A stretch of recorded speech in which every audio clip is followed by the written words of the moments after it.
Brigitte Lahaie, Sud Radio, c'est l'instant Sexy News. Eh bien, Pascal Neveu, nous retrouvons Julia Palombe. Bonjour Julia. Bonjour Brigitte, bonjour Pascal. Bonjour. Bonjour aux auditeurs.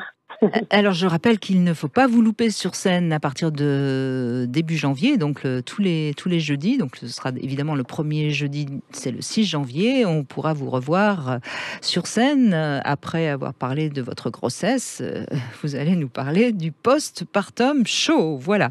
Et c'est au théâtre de la Divine Comédie, tous les jeudis à 21h. Et je viendrai bien sûr vous voir, Julia. Mais pour l'instant, on vous écoute. Alors, à l'heure où le pronom il, la contraction inclusive des pronoms il et elle, utilisés pour désigner une personne, quel que soit son genre. Vous êtes au courant de ça quand même, Pascal Neveu. Oui, je suis au courant de tout. Ouais. Je vous reconnais bien là.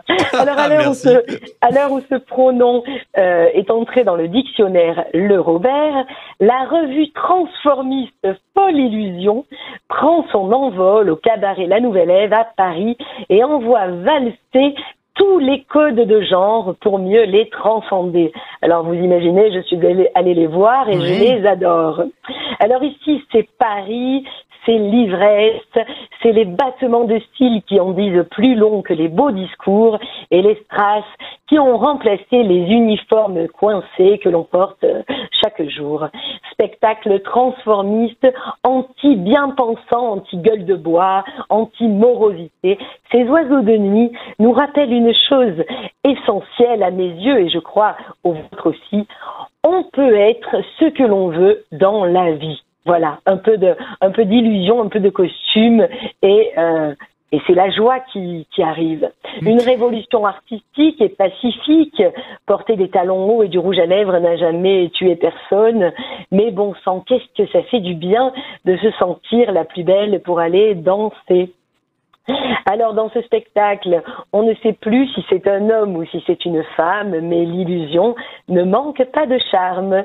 Ils sont 9 artistes sur la scène de la Nouvelle Ève à Paris et chaque mois, ils enflamment les planches de leurs perruques flamboyantes, de leur voix de velours. Est-ce que ça a un côté Michou, vous savez, le fameux cabaret, parce que c'est un peu l'impression, c'est l'impression que ça donne dans ce que vous nous dites. C'est une version qui ressemblerait moderne, tout à fait, en bien tout cas, sûr. qui est dans la même tradition, mais voilà, c'est moderne. Pourquoi c'est différent? Parce qu'ici, on chante en live. Alors ça va de, effectivement, des artistes qui ne sont plus là. Alors il y a aussi des jeunes artistes comme Clara Luciani. On peut voir l'un des artistes qui interprète.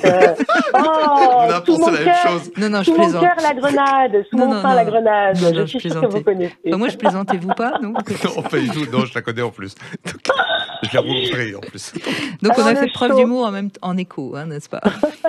Merci beaucoup. Le show est produit par le spécialiste des shows transformistes, Richard Bertrand.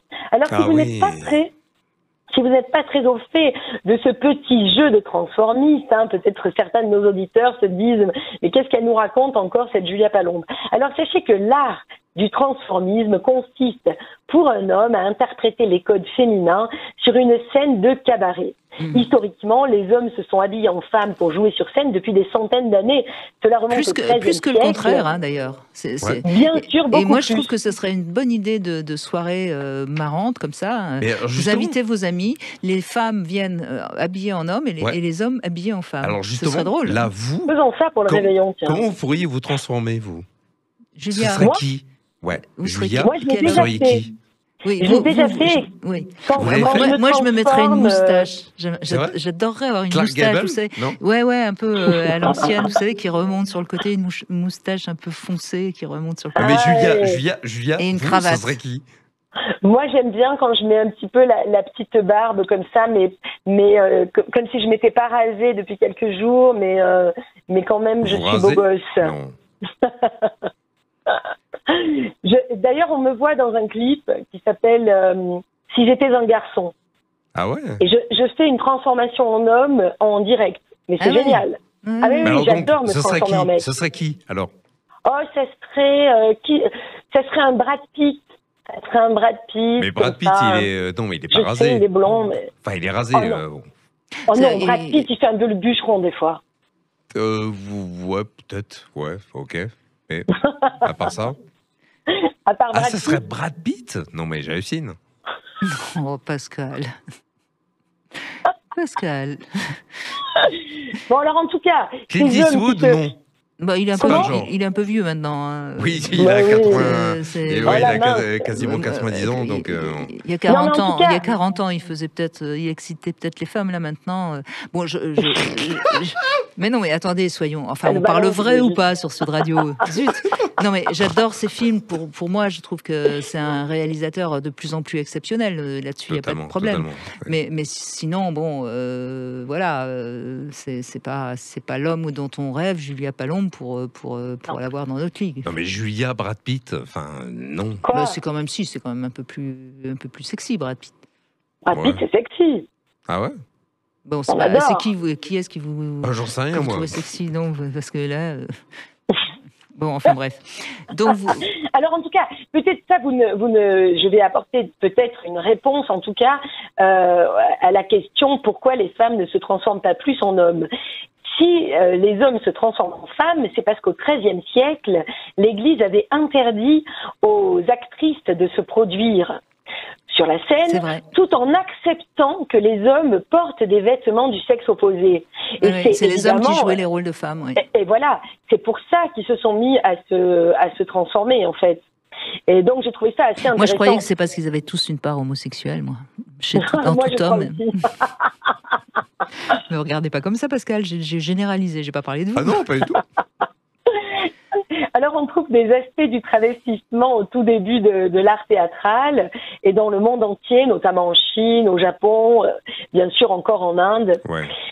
Alors aujourd'hui à Paris, je peux vous dire en tout cas que les créatures de la revue Folle Illusion incarnent la féminité par leur panache et leur liberté, bien plus d'ailleurs que les femmes elles-mêmes n'osent l'incarner. Cette sacro-sainte féminité dont on ne sait plus où elle commence, où elle se termine. Elle est encouragée par certains, décriée par d'autres. À l'heure où les femmes semblent avoir jeté leur bas couture pour mieux enfiler un jogging informe, vous avez compris, je déteste les joggings, ou sur le bitume, la basket a remplacé l'escarpin. C'est plus pratique quand même hein, pour courir, pour pas louper son bus. Hein.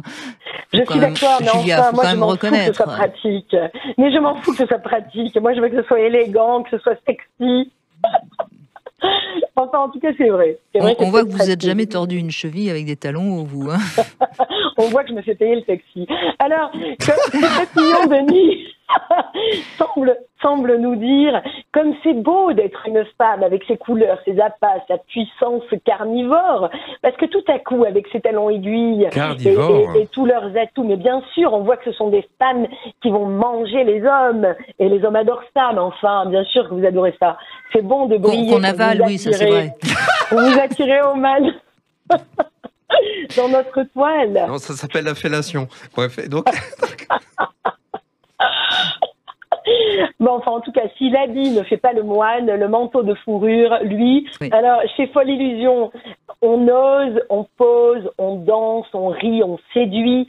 Sous nos yeux grands ouverts, l'art du transformisme apparaît comme une arme de construction massive d'un monde anticonformiste. Alors, vous l'avez compris, moi, j'ai trouvé mon camp pour 2022. Je vote Folle Illusion. Eh bien, merci en tout cas Julia Palombe de nous rappeler tout ça. Et puis bien sûr, à partir du jeudi 6 janvier, tous les jeudis, vous pourrez aller voir son nouveau spectacle de Julia Palombe, le Postpartum Show. Merci Julia. Bonne fête. Bonne fête à vous. Oui, et d'ailleurs Brigitte, excusez-moi, je fais gagner des places aujourd'hui.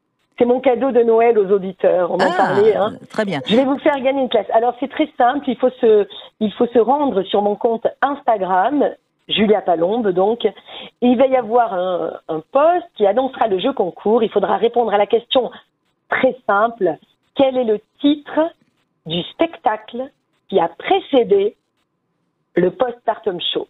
D'accord. Eh ben, c'est lancé. Venez sur Instagram répondre. Et de toute façon, cette information, vous la retrouvez également sur sudradio.fr. Merci beaucoup, Julia. Joyeux Noël. Bisous. Merci à vous.